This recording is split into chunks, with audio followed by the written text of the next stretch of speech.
I think another challenge that happens, a way to deal with the unexpected really well is to communicate. At the end of the day, it all comes down to communication, in my opinion. But if you can communicate clearly what the problem is, how we're going to approach it, what needs to happen, who needs to do what, and who's in charge, how we're going to follow up with the client, how we're going to find a new solution. All these things come down to communication, and if you can communicate well and be calm, cool, collected, it'll help and do wonders for dealing with the unexpected. There was a situation recently that I thought of. I was dealing with someone who was very upset.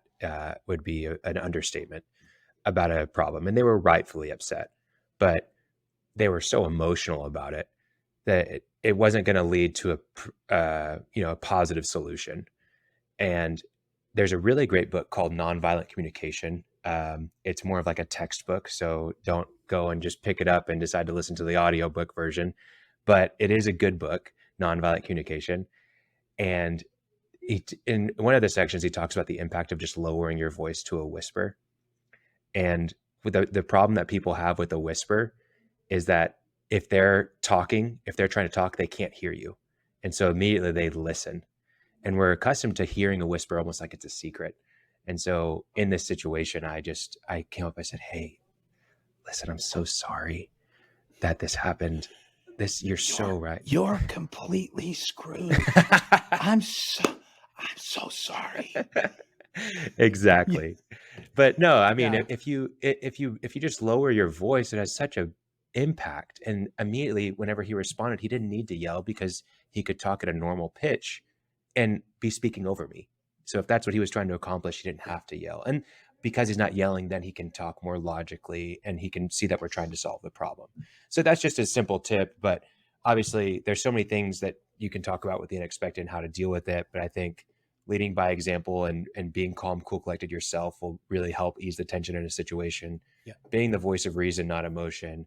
Identify your problem and define it very clearly, not just for yourself, but to your team, and communicate what the plan is very thoroughly and clearly to everybody involved, client, team, vendor, whatever it is. And then, make it a quick decision about it. That's a great point. And I love the idea of lowering your voice inflection, because I've seen that and felt that work, both as a person, as a recipient of, and the solution provider.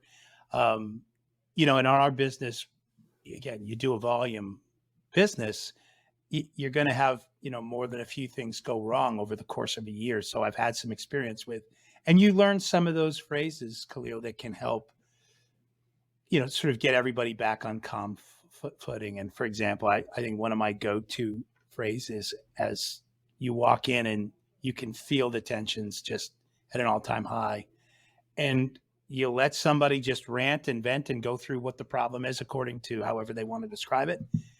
And you say, "Well, give me a minute to huddle up with so-and-so." And then you come back and you go, "Okay, so again, I think there's a couple of options that we have here.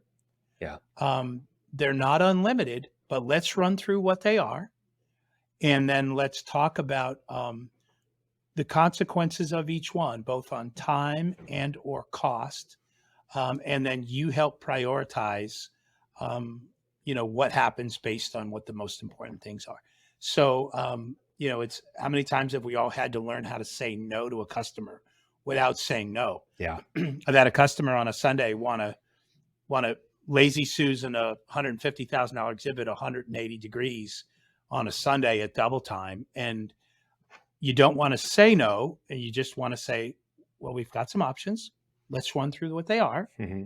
And then talk about the consequences of doing that. And it, so, first of all, doing all that's going to change the electrical layout, right? Based on what your video walls so everything has to come off the floor. We have to go back down to bare concrete.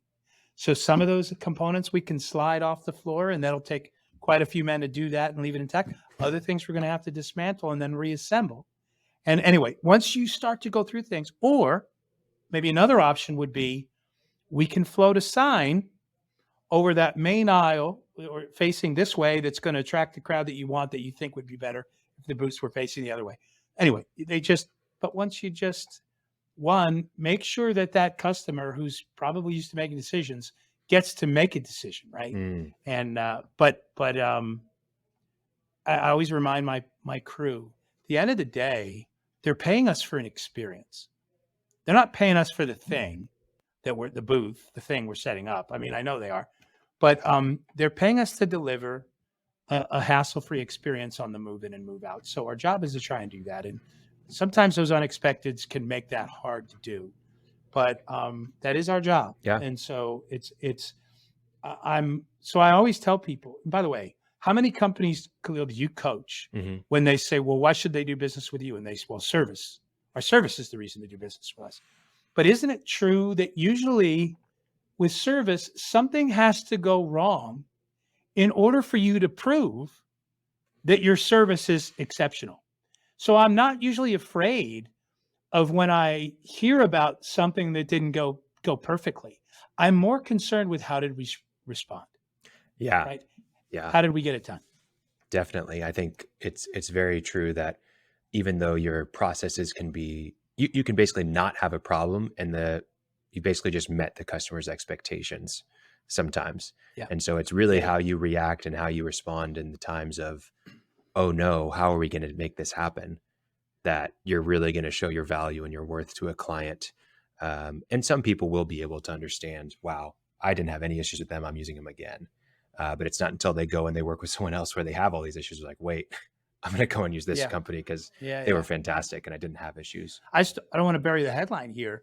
It is so easy when something unexpected derails the plan that everybody's focus comes to that, Khalil. And that's the thing for the next 2 days. You have to continue to serve the customer and move the project forward while you're solving this new unexpected problem. You have to walk and chew gum at the same time. You can't just, and it's so easy to make this, the thing that everyone is focused on. And trust me, that's not a good thing for you, right? You don't want the client to remember this above all else about their show. It's a curveball.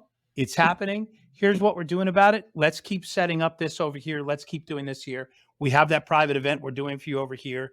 I know you have a prep conference in the morning. Why don't you get ready for that? Just keep the entire, event moving forward. And if you, to the degree you can, let's de-emphasize the negative surprise while we're solving that problem.